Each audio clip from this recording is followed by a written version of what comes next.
కృష్ణ అంగారక చతుర్దశి.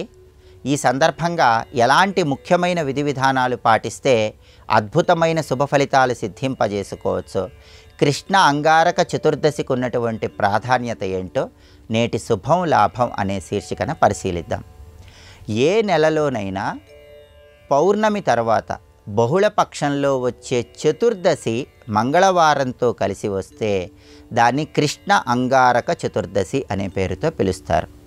ఈ కృష్ణ అంగారక చతుర్దశికి సూర్యగ్రహణంతో సమానమైన ప్రాధాన్యత ఉంటుందని ధర్మశాస్త్ర గ్రంథాలన్నీ తెలియజేస్తున్నాయి. అంటే సూర్యగ్రహణం రోజు స్నానం చేస్తే ఎంత అద్భుత ఫలితాలు కలుగుతాయో, సూర్యగ్రహణం రోజు దానం ఇస్తే ఎలాంటి శుభ ఫలితాలు కలుగుతాయో, సూర్యగ్రహణం ఉన్న రోజు పితృతర్పణాలు ఇస్తే ఎంత అద్భుతమైన ప్రయోజనాలు చేకూరతాయో అవన్నీ కలిగింపజేసే శక్తి కృష్ణ అంగారక చతుర్దశి తిథికి ఉందని ప్రామాణిక గ్రంథాలన్నీ తెలియజేస్తున్నాయి. కాబట్టి ఈరోజు చేసే స్నానం కానీ దానం కానీ పితృకార్యాలు కానీ కొన్ని వేల రెట్లు విశేషమైన శుభ ఫలితాలను కలిగింపజేస్తాయి.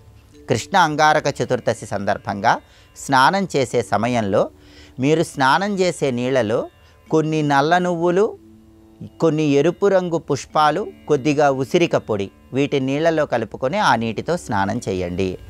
ఇది కృష్ణ అంగారక చతుర్దశి నాడు చేసే ప్రత్యేకమైన స్నానం. దీనివల్ల సమస్త శుభాలు చేకూరతాయి.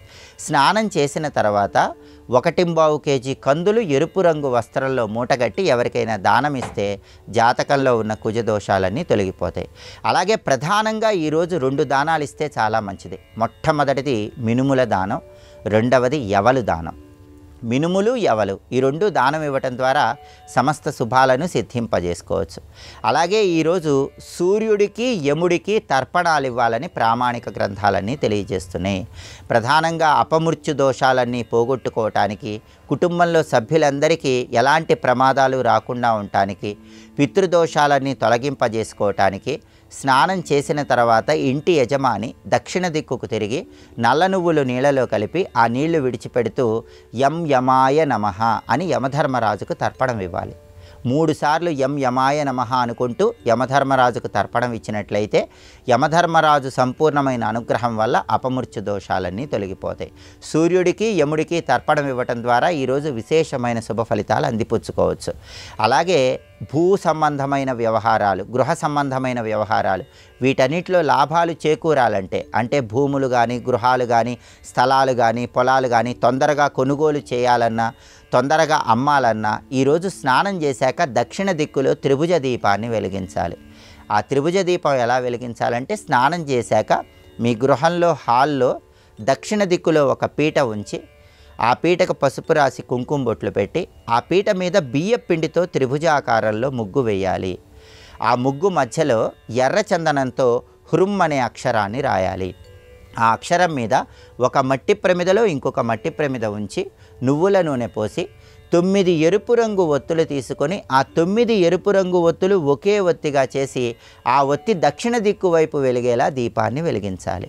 ఈ ప్రత్యేకమైన త్రిభుజ దీపాన్ని స్నానం చేశాక గృహంలో హాల్లో దక్షిణ దిక్కులో వెలిగిస్తే తొందరగా సొంతింటి కల సాకారం చేసుకోవచ్చు. భూములు, గృహాలు, స్థలాలు, పొలాలు తొందరగా కొనాలన్నా అమ్మాలన్నా ఈ త్రిభుజ దీపం విశేషంగా సహకరిస్తుంది.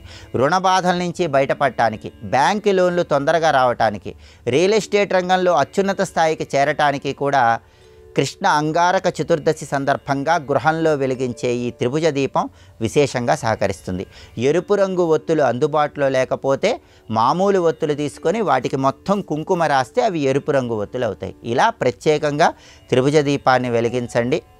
ప్రధానంగా మినుములు యవలు ఈ 2 దానం ఇవ్వటం ద్వారా జన్మ జన్మాంతర పాపాలన్నీ తొలగింపజేసుకొని సమస్త శుభాలను సిద్ధింపజేసుకోండి.